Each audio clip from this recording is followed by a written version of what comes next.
चीज देखना लो और कानों से कोई बात सुनना लो, तब तक निर्णय नहीं लेना। तुमसे कोई कितना भी कहे कि भैया फलाने सिंह तुम्हारी बुराई कर रहे थे, तुम काऊ की बात ना मानो। जब फलाने सिंह हमसे आए कि कहीं हम तभी निर्णय लिए। और अगर किसी दूसरे की बातों को सुनकर के आप भरोसा कर लोगे तो ध्यान रखना, लड़ाइयां ऐसे सुलझती नहीं है बल्कि और बढ़ जाती हैं। तो आज महाराज विश्वामित्र ने वशिष्ठ जी से कहा कि जब तक हम तुम्हारे चेला हरिश्चंद्र की परीक्षा नहीं ले लिए तब तक हम कोई निर्णय नहीं लिए। अब तो महाराज वशिष्ठ जी विश्वामित्र से बोले अच्छा परीक्षा ले आओ। चंद बोले हाँ। तो वशिष्ठ जी बोले चले जाओ परीक्षा ले आओ तुम मेरे शिष्य की। विश्वामित्र चले, सूकर का भेष धारण कर लिया और सूकर का भेष धारण करके परीक्षित महाराज बाग में पहुंच गए, हरिश्चंद्र के फूल बाग। फूल बाग को जाकर के उजाड़ने लगे। बाग के माली ने उस सूकर को रोका तो सूकर ने माली को भी घायल कर दिया। आज वो माली रोता हुआ चिल्लाता हुआ हरिश्चंद्र के पास में पहुंचा। रोई के बोलो महाराज गजब हो गया। हरिश्चंद्र बोले क्या हुआ, क्यों रो रहे हो और तुम्हारे ये तुम ऐसे घायल क्यों हो गए। माली कहने लगा महाराज आपको नहीं पता है हमारे बाग में एक सूकर आया है, सूकर उसने सारी बगिया को उजाड़ दिया है। महाराज मैंने उसको रोकने का बहुत प्रयास किया लेकिन वो माना नहीं, उसने मुझे भी घायल कर दिया। आप मेरे साथ चलिए, चल के उस सूकर को मार दीजिए चल के। हरिश्चंद्र बोले माली अभी है संध्या का समय और संध्या के समय अगर द्वार पर दुश्मन भी आए तो उसका सम्मान करना चाहिए, अपमान नहीं करना चाहिए। संध्या का समय किसे कहते हैं परीक्षित महाराज? संध्या का समय किसे कहते हैं? शाम को शाम नहीं होती है। फिर जब आपने देखा हो कि सूर्य डूबने वाले हैं तो जब सूर्य डूबते हैं तो आकाश में लाल रोशनी होती है। देखा है आपने कभी? लाल रोशनी होती है, उसी को कहते हैं संध्या का समय। यानी सूर्य के डूबने के 1 घंटा पहले के समय को संध्या का समय कहते हैं। तो ध्यान रखना, हरिश्चंद्र ने इस माली से कहा माली अभी संध्या का समय है और संध्या के समय द्वार पर दुश्मन भी आए तो उसका अपमान नहीं बल्कि उसका सम्मान करना चाहिए। मेरी बात सुनो। अरे संध्या को समय और दुख मत दीजिए रे काऊ।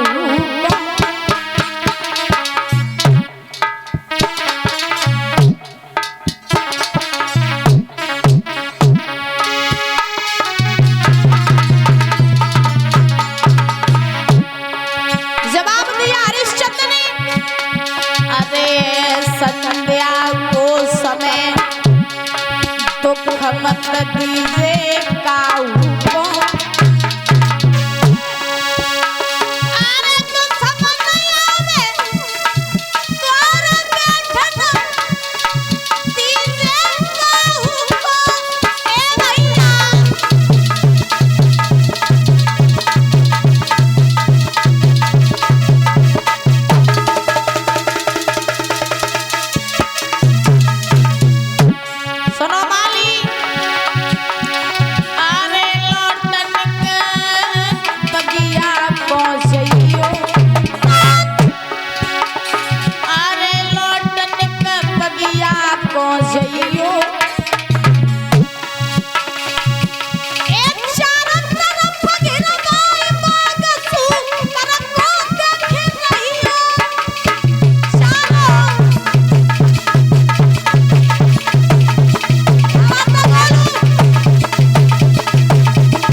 तुम लौट जाओ, सवेरा जब होगा तब हम सेना लेकर के आएंगे और आकर के सूकर को मारेंगे।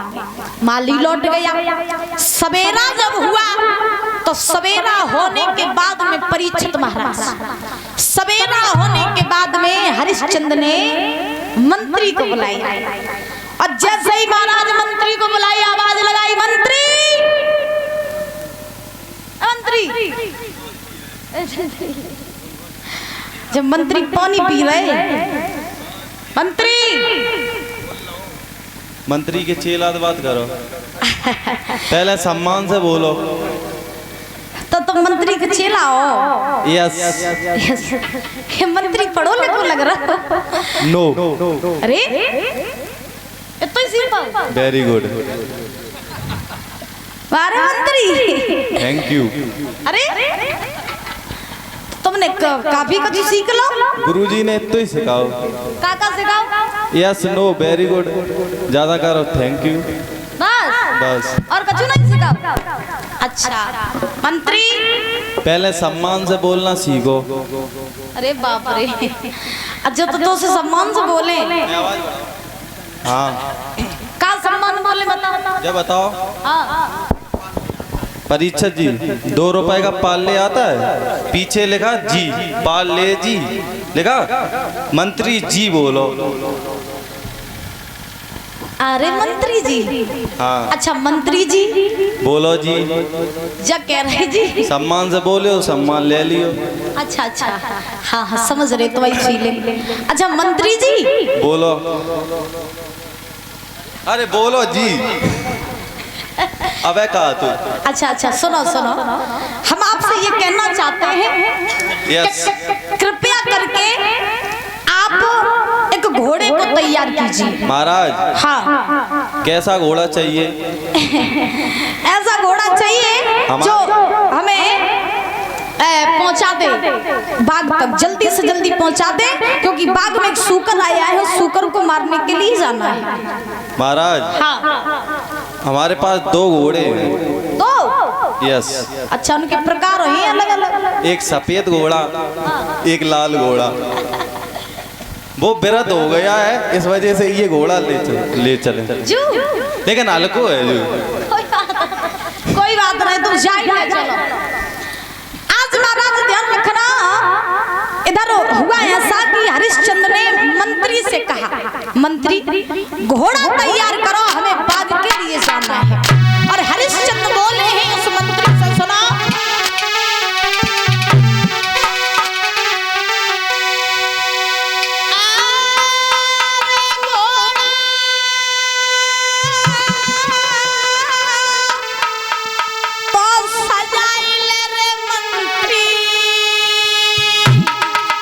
और अजीना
बाग में पहुंचे।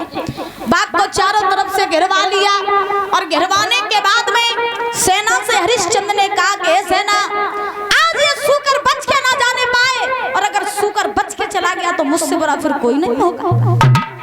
बाग को घेर लिया, सेना के हाथ में तलवार भाले हैं। तलवार भाले होने के बाद में परीक्षित महाराज विश्वामित्र ने देखा कि हम तो आए थे परीक्षा लेवे का, जे हमें लगत कि मेरो ही काम खत्म हो जाए, और अगर नेक देर और रुके तो फिर हम बचवे वाले नहीं। तो विश्वामित्र घबरा गए, और घबराने के बाद में विश्वामित्र अपनी माया के द्वारा वहां से अंतर ध्यान हो गए। अंतर ध्यान होने के बाद में परीक्षित महाराज, अब हरिश्चंद्र ने देखा कि सूकर भाग गया, तो हरिश्चंद्र ने अपनी सेना से कहा, भैया सूकर भाग गया है, हमें नहीं लगता कि वो लौट करके वापस आएगा, इसलिए ऐसा करो चलो हम लोग भी अपने अपने घर वापस लौट चले। तो हरिश्चंद्र सेना को लेकर के लौट ही रहे थे, तब तक विश्वामित्र को तसल्ली नहीं हुई।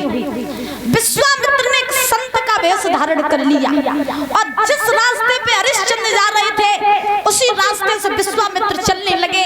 घोड़ा पर सवार है हरिश्चंद्र, तो विश्वामित्र ने आवाज लगाई, ए घोड़ा वाले भैया निक रुक जाओ।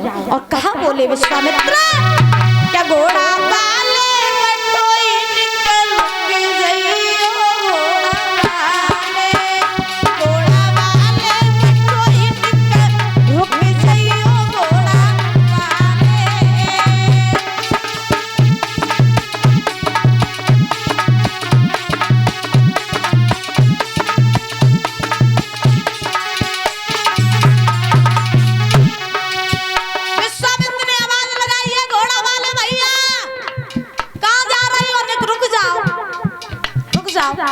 हरिश्चंद्र ने घोड़ा रोका। विश्वामित्र बोले, सुनो ना, घोड़ा वाले रुक जाइयो, घोड़ा वाले घोड़ा।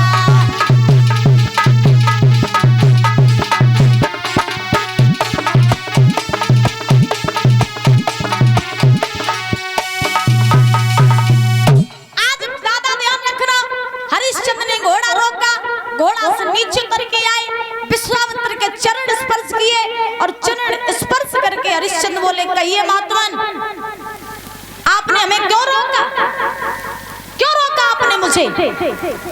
तो राजन, हाँ, मैं अयोध्या के लिए जा रहा हूँ। अच्छा, हाँ, क्यों? अयोध्या में एक बड़ी सुंदर राजा हुए, उनके पास थोड़ी सी आस लगा के जा रहा हूँ। राजा कौन है वो? हरिश्चंद्र नाम सुना है, जिनकी सारे संसार में जय जयकार हो रही है, उन्हीं के पास जा रहा हूँ। अच्छा, तो तुम्हें उनसे काम क्या है? थोड़ा सा काम है। क्या? पहले आप बताएं, आप कौन है? हम, तुम जहाँ जा रहे हो ना, हाँ, मैं वही राजा हूँ हरिश्चंद्र। हरिश्चंद्र आप ही हो? हाँ, हम ही है। सत्यवादी राजा हरिश्चंद्र आप ही हो? हम ही है। आपके ही नाम की ध्वजा दोहराई रही है? हाँ, अच्छा, हाँ जी। तो महाराज आपके ही पास जा रहे थे। क्यों? थोड़ा सा धन मिल जाता। तुम महात्मा हो कि तुम्हें धन की क्या जरूरत पड़ी? राजन, महात्मा जरूर है तो धन की जरूरत नहीं पड़ सकती है। तो तुम्हें धन की क्या जरूरत? वैसे जरूरत नहीं है। हाँ। राजन, मेरे पास 3 कन्याएं हैं। अच्छा, हाँ, और हमें तीनों की चिंता नहीं है, केवल एक की चिंता है। एक बिटिया की चिंता है? हाँ। तुम्हें एक की चिंता क्या है महाराज? अब कुछ पूछो मत, काय को चिंता जाता अरे है? ना ना, बता काय चिंता है तुम्हें? एक बिटिया की चिंता है? हाँ। जे बेटी भी सब तो छोटी, सब तो छोटी जे रही ठीक, बहुत ही सीधी है, देखे थे लग रहे। हाँ। जाके वो चिंता नहीं आऊ, कजे ढोलक बजाने लगी। अच्छा, तो कौन को कौन देख लिए। ठीक। और एक जब बैठी जवाली जाओ की चिंता नहीं हुए, जाओ मैं कारोबार से लगी है। ठीक है, चिंता जाकी हो तो जब बैठी जा, नए रोज नए कपड़ा चेंज करते जा।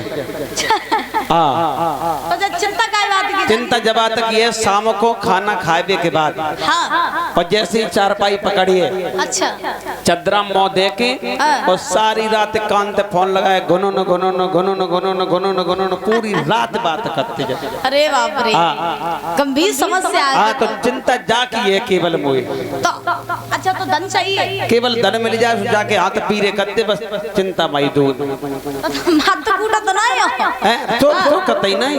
अच्छा हाँ लड़ती है बहुत लड़ती बहुत है केवल चिंता यही बात है कि जब फोन ज्यादा करते आज तो तुम्हें धन चाहिए। हाँ थोड़ा सा धन मिल जाता जिससे मैं अपनी बेटी की शादी कर सके। आज विश्वामित्र ने जब हरिश्चंद्र से कहा कि मुझे धन चाहिए तो हरिश्चंद्र बोले देखो महात्मन अभी तो मैं अपने बाग से लौट के आया हूँ तो मेरे पास में देने के लिए तो कुछ नहीं है कुंजी और लगाम है। राजन हाँ आप कुंजी लगाम ही दान में दे दो। कुंजी लगाम हाँ जाको तुम क्या करे हो आप यही दे दो और जो संकल्प पढ़ाई की दक्षिणा होगी वो घर पे दे देना चल के। अच्छा अच्छा हाँ ठीक है। तो आज महाराज हरिश्चंद्र विश्वामित्र की चाल नहीं समझ पाए। आज हरिश्चंद्र ने कुंजी लगाम के द्वारा तिरवाचा भर लिया और तिरवाचा भरने के बाद में अब जब तिरवाचा तो भर लिया तो हरिश्चंद्र ने विश्वामित्र से कहा महात्मन कुंजी लगाम के द्वारा हमने तिरवाचा भर लिया है अब तुम जब बताओ कि तुम्हें धन के कितने की जरूरत है कितना धन तुम्हें चाहिए। तब विश्वामित्र कहने लगे अगर तुम इतना ही हमसे पूछ रहे हो अगर इतना ही तुम हमसे पूछ रहे हो कि हमें कितना धन चाहिए तो सुनो राजन हमें तुमसे कुछ ज्यादा नहीं अगर तुम हो सके तो धन तुम हमें 60 बार सोना दे देना।